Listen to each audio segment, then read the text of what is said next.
he heard me. All right. Opening day of muskrat season. One of my favorite days of the year. Pond this year is pretty low from the drought. We did have some rain over the last couple of days, so the water might have come back up a little bit, but it is really low. Lowest I've ever seen it. The bank edges are drawn away. I'm going to say that it's probably 1.5 feet, maybe 2 foot lower than it usually is. But boy, did I see some muskrat channels dug in this the other night. I could actually see, if I put the previous video that I got on here, the muskrats up on feed beds the other night when I was down here checking out the channels and the runs. So I know there's muskrats in here. How many, I don't know. At least 6, I would think, because I seen 5 at one time the other night. I don't know, we'll see. But it's pretty cold today. It's pretty windy. That's why I'm shooting this video in the cab of the truck here. But I might use some different tactics this year. I might actually put some full hull traps on the feed beds that they have off the bank. There's a couple of bank dens, but they've really worn the mud down to like hard packed stone. And I'll get some shots hopefully out here of the channels that they have dug. It's unbelievable. But all right, let's get to setting some traps and we'll see what happens. Now there is a prime example. You can see the dirt here where they've been scratching it up. Right there, look. There's a big channel there. See, there's a channel way there, but it's exposed. The water's gone back from it now. Look at the bank eating away.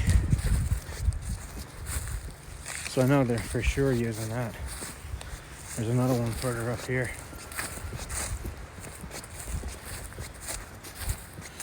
Look at this. There's a hole there. Another channel up here. Right there's a little slide there where they're coming in and out. You can see the footprints in it right there.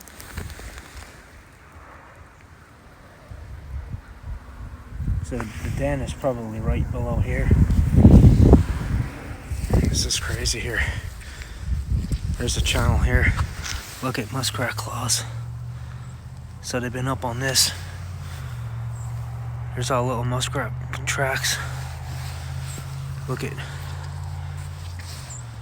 This is a den entrance there. There's a den entrance there. You see the footprints in the mud.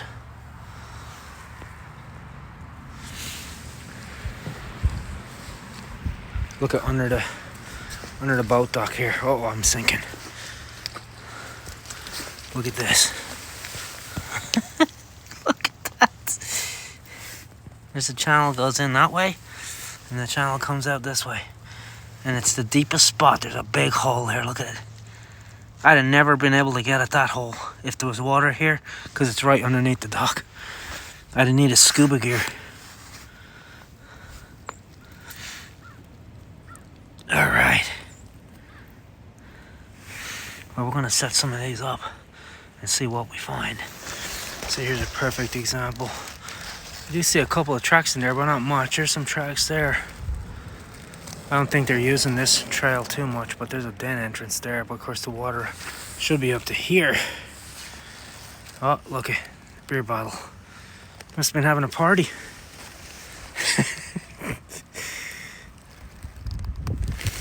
You can see the tracks there in the mud.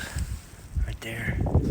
Okay, look at this ridiculous. Look at this. There's mud in it. There's cut grass in it.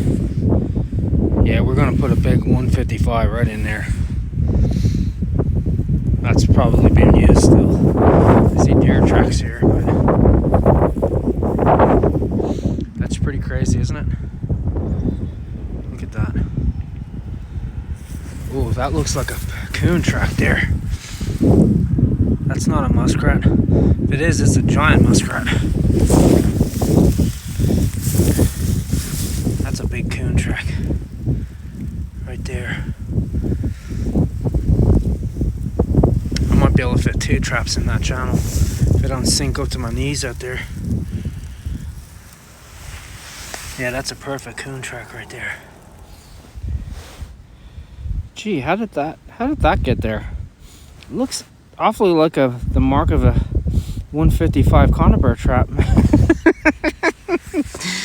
Oh, here's some of the traps we're going to be using. 110s. Got 1.5s for some feed bed action. Got some 155s in here. 150s, 155s. A little bigger ones. Yeah, we're ready. All right, let's get some out. Okay, a little bit of a feed bed setup here. I didn't bring my 3/8 fiberglass rod. I forgot them. I left them at home, but I improvised. I have a number 1 long spring right there. Nice heavy trap, real super light trigger on it. And this is the feed bed that muskrat I got a video of on was sitting on the other night. There's another one to my right here, about another 25 yards down. But this one, I seen them on both of them actually. You can see I have a T-bar right there. Then I have a wire on it running out to deeper water. And then I have the wire tied off to the end of that T-bar, which is under the water. And that's a pretty heavy trap, so hopefully it'll drown them. I don't have too much water to work with because, like I said, the pond is really low, but you can see there I just have it tucked on the back side of the feed bed right there. Now I have the den entrances covered, so he might not make it to this feed bed, but we'll see. Something a little different. Okay, I got a little double trail set there. Looks like it's pretty frequently used, but we'll see. You can see they wore it right down to the rock. So I put 2 traps in that run.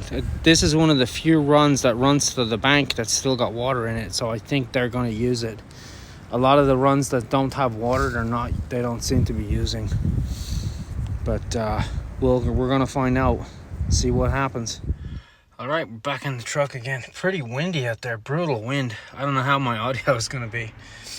But I got a bunch of sets out, put some trail sets in. I put 1 set on a feed bed.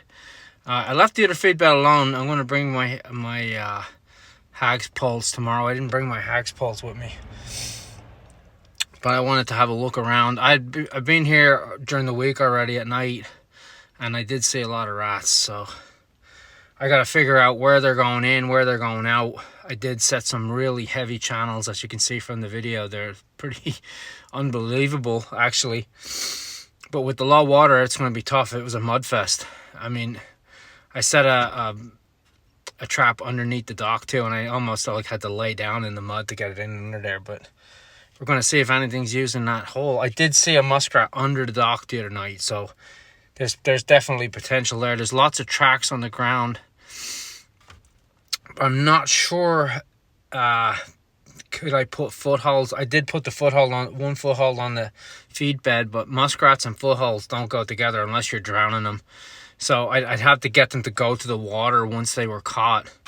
That can be pretty tricky. I did see lots of sign, lots of tracks up on the bank of rats. You know, rat tracks everywhere in areas where they were coming up to feed, and you could see where they were walking around. So I'll do my first check day tomorrow and see what's going on. I'm sure there's something moving around.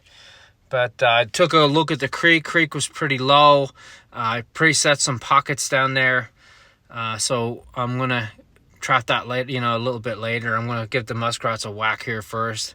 And then, go from there and see if I want to trap the creek or not. We did have a lot of rain for the past 2 days. We had a little rain and some snow. And the snow was basically sleet. It just melted away. But that was the first rainfall we've had in months. Like first decent rainfall we've had in months. Pretty bad. You can see how low the pond is. It's like, I don't ever remember seeing it that low. So, I mean, we're dealing with like crappy conditions, but that's trapping season, right? All right, we'll do a check day tomorrow and then see what we got.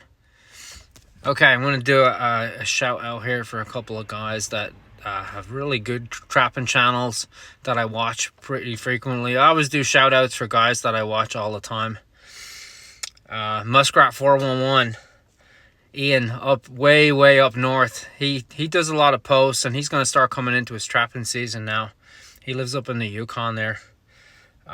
Beautiful territory, you know. He traps all sorts of crazy stuff, the wolverine and wolves and things like that. So check out muskrat. Also check out Mark Larson Outdoors. Mark is on a little bit of a mission right now. He's trying to trap his first bobcat. So I really hope he gets one. A bobcat is an awesome trapping trophy, especially for guys like me who live in states where it's very restricted trapping for bobcat. I can only take one per season, and in my area there's not really any bobcat traffic. I would have to go north and northwest of where I live in the state to start seeing bobcats. So it's difficult for me to check traps every day. It's not feasible. You know, the cost of fuel is just would be astronomical for me to do that. Also check out Dan and Judith Davis. Dan is an awesome trapper. He traps does a lot of water trapping. He does mixed bag trapping. He traps land trapping, and right now he's trapping creeks, and you know, creeks running off of rivers for beaver and nutria and stuff like that. So check out Dan. He's a super knowledgeable trapper, like Mark too. Those guys really know their stuff, and they have good channels, put out good content.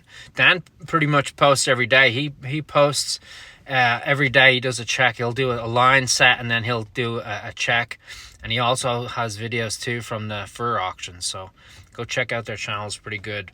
All right, I'll see you guys on the next one.